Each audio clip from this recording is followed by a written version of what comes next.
The Dead Pixel Society podcast is brought to you by Media Clip, Advertech Printing, and Independent Photo Imagers.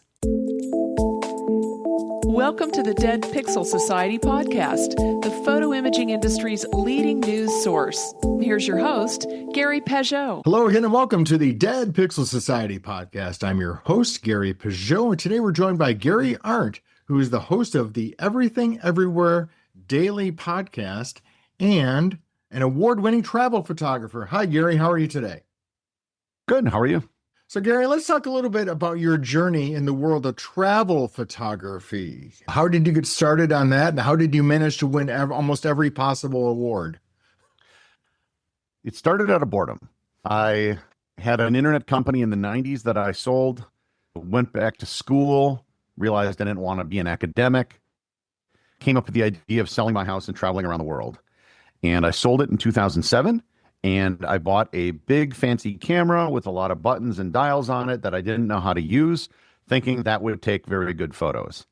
And I learned real quickly that's not how it works, that you can, in fact, take very bad photos with a very nice camera.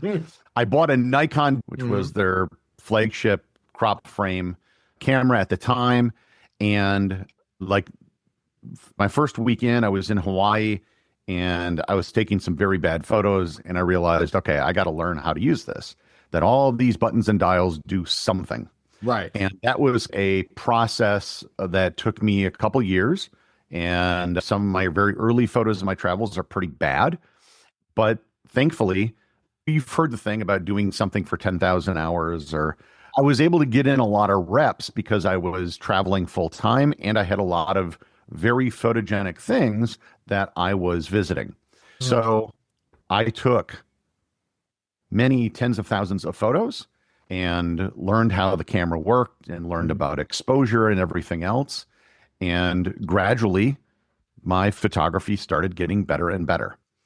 And eventually I got to the point. One of the big things I did actually was this was before Instagram, before even Twitter or anything became popular. I had a travel blog. What I began doing in 2008, this is less than a year after I started traveling, was I began posting a photo on my website every day. That act of putting something up publicly was a huge thing that motivated me to become better at photography. Because when your work is public, you don't want to put something up that's garbage. Right. So then again, this was before Instagram, and the blog at the time had a pretty good following, and that made a huge difference.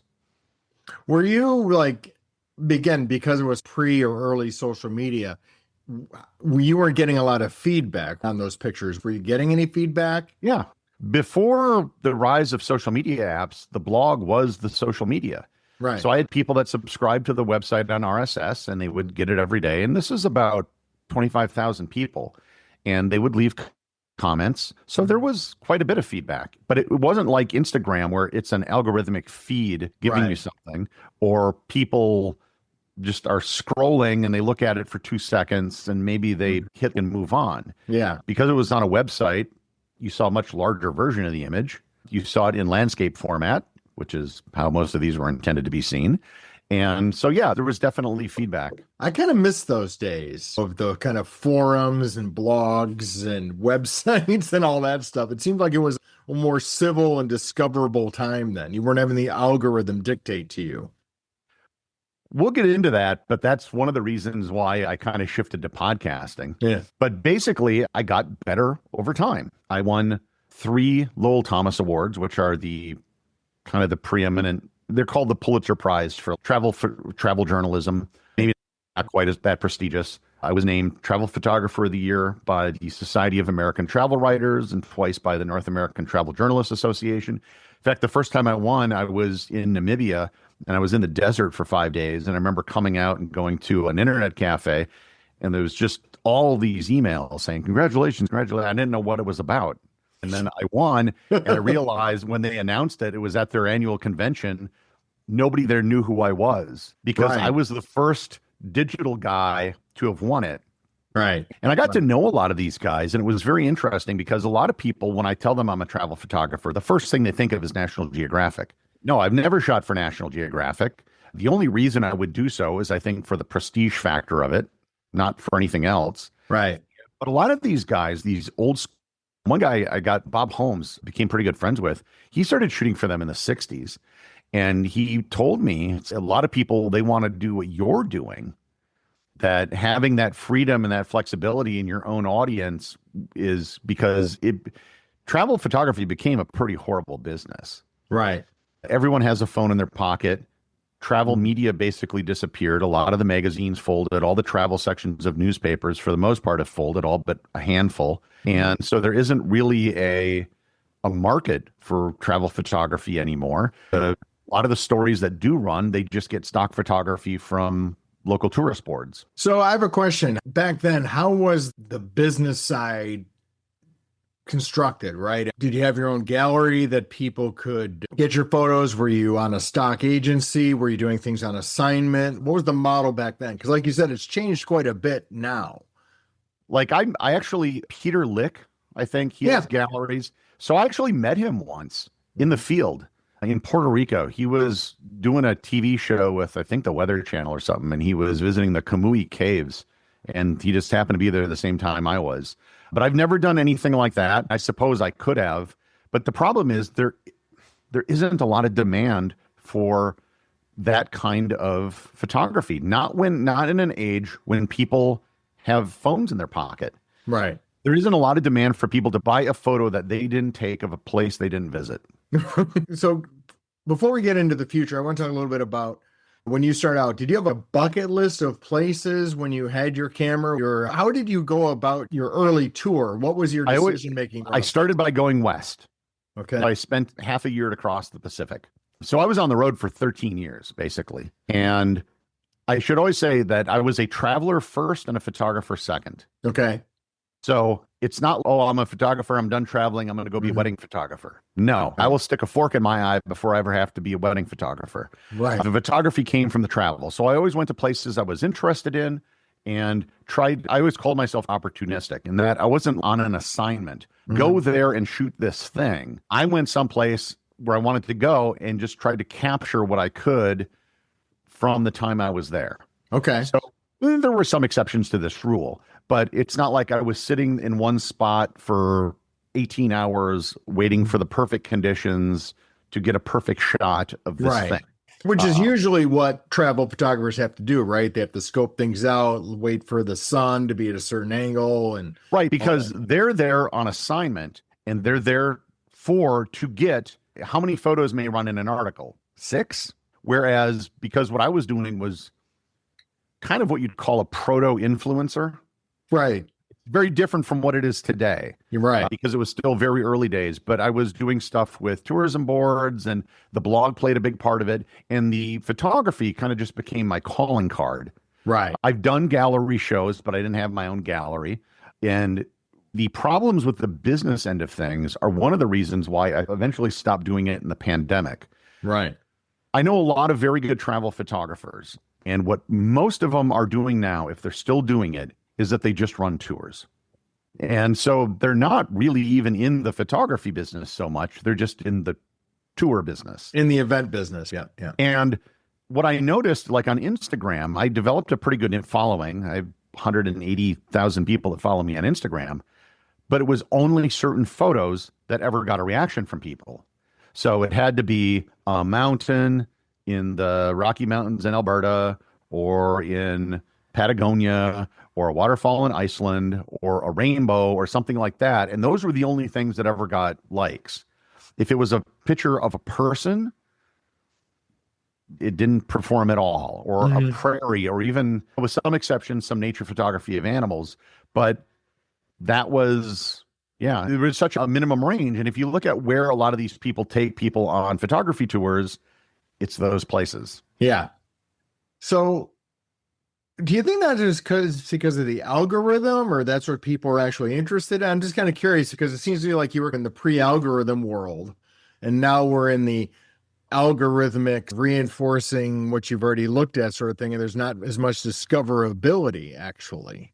Yeah, that's a huge problem. People do like mountains and rainbows. I understand why, but there's a lot of great photography Just to take an example, everyone will be familiar with the Afghan girl photo. I think that wouldn't do well on Instagram if it wasn't already famous. Yeah, that makes a lot of sense because it's a striking photo, but you kind of need the context.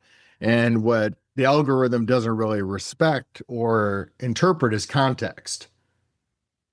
Yeah, and I have, like I said, I have just of what I've edited and uploaded, and it's all available online for free if someone wants to check it out.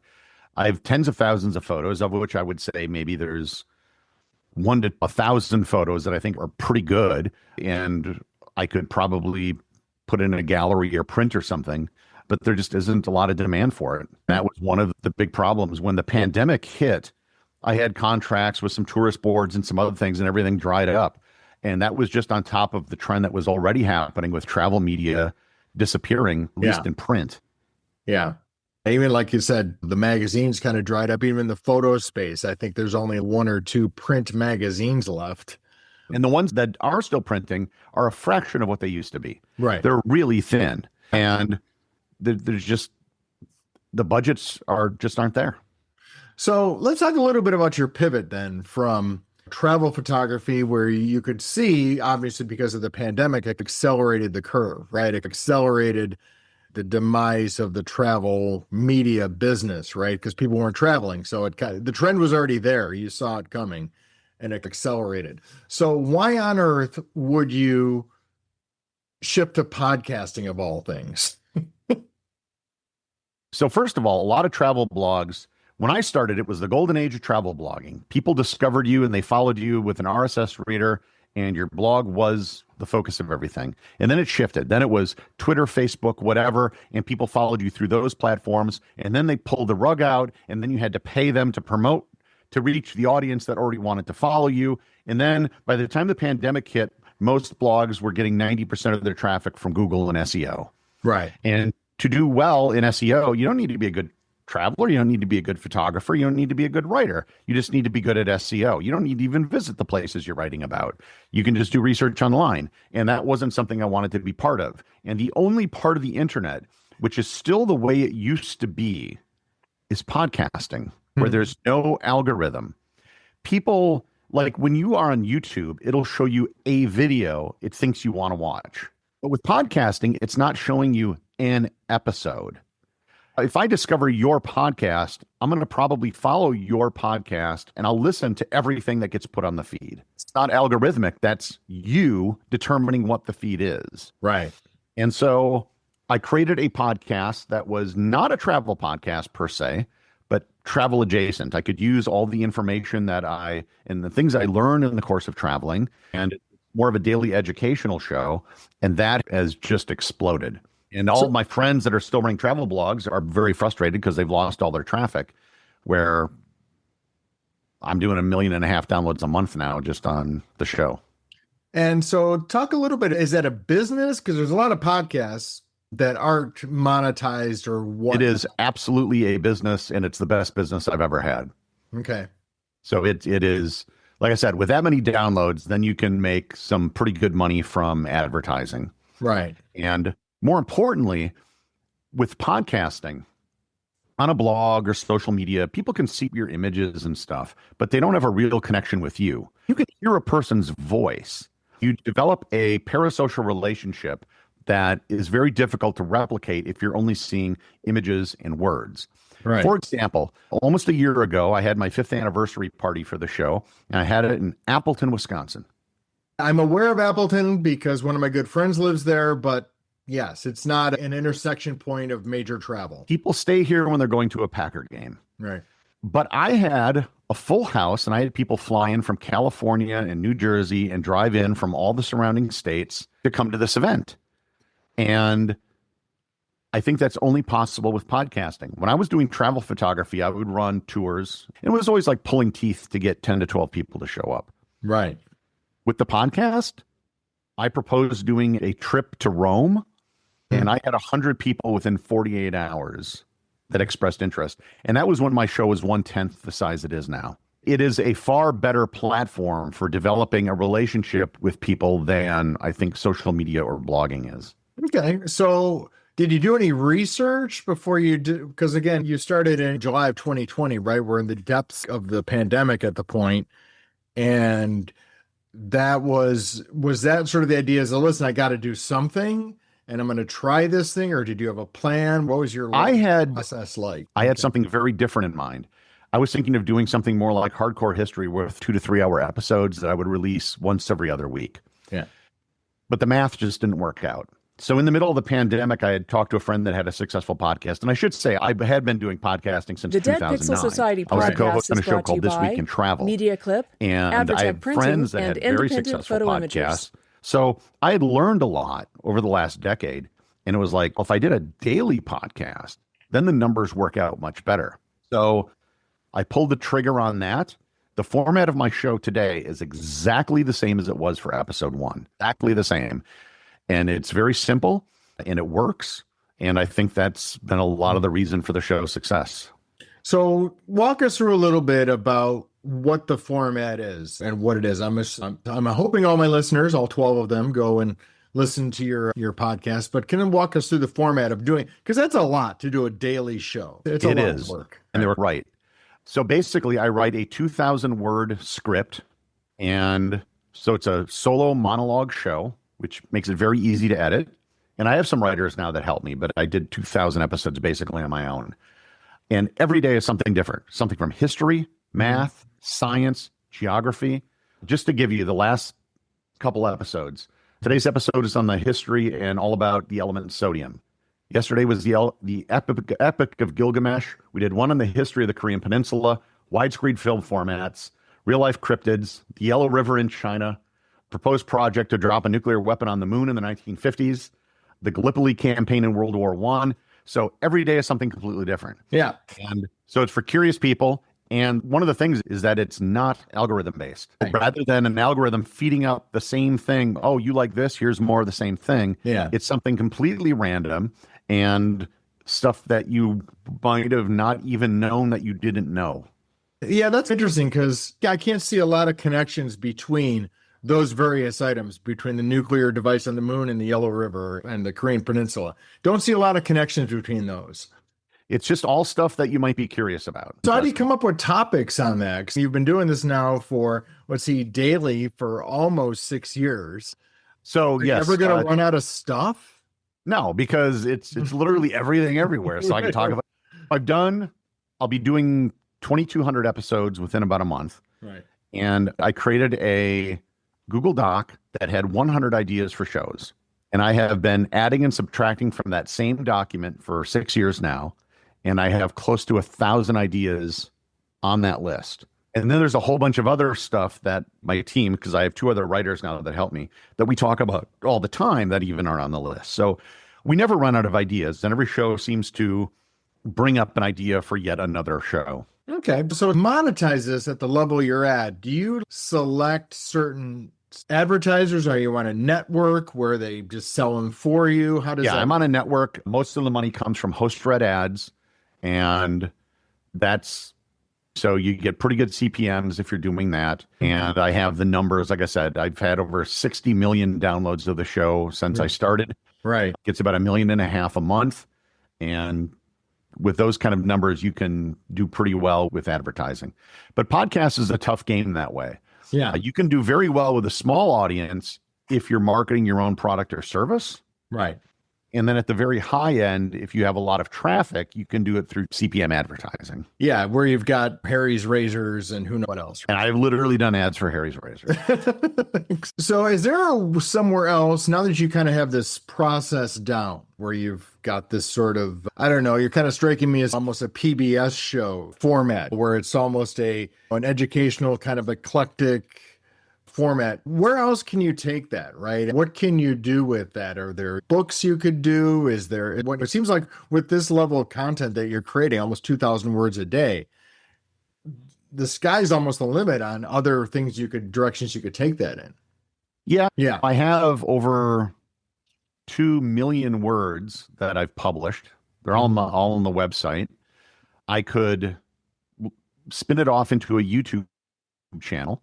But to be completely honest, you make less money on YouTube unless you have a monster channel than you can with audio And a lot of people don't realize this. The CPM rates for audio are better than YouTube. And it requires a lot more work because you're doing video editing, which is far more time consuming than audio editing. Yeah. Could be spun off into books, but to be honest, nonfiction books are real plummeting in sales. Right. Been thought about doing a tour. If I could get people to come to Appleton, then I could probably go to them. And if you look at the most popular cities where I have an audience, it's all the usual suspects. Yeah. New York, LA, Chicago, whatever the biggest cities are. So that's a possibility. Running tours, like I mentioned, I thought about just renting a riverboat in Europe and selling it out. Yeah, that sounds. So, yeah, and I still haven't even bothered to open up a store for merchandise, even though I've had people begging for it. So if someone was interested in learning more about the podcast, where can they go for more information on the Everything Everywhere podcast and possibly either partnering or learning more? Wherever you listen to podcasts, just go search for Everything Everywhere Daily, or you can go to my website, everything-everywhere.com. Yeah. All of my edited photos, it's all organized by geography. Nice. Can you actually do the wall art thing there if you want to? I use SmugMug. Yep. So you can buy prints from it. I don't really get a lot of sales that way, but yeah. I've sold a few. Okay. Great, Gary. Thank you so much for your time. I really appreciate it. Thanks for having me. All right.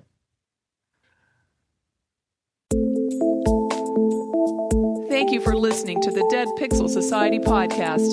Read more great stories and sign up for the newsletter at www.thedeadpixelssociety.com.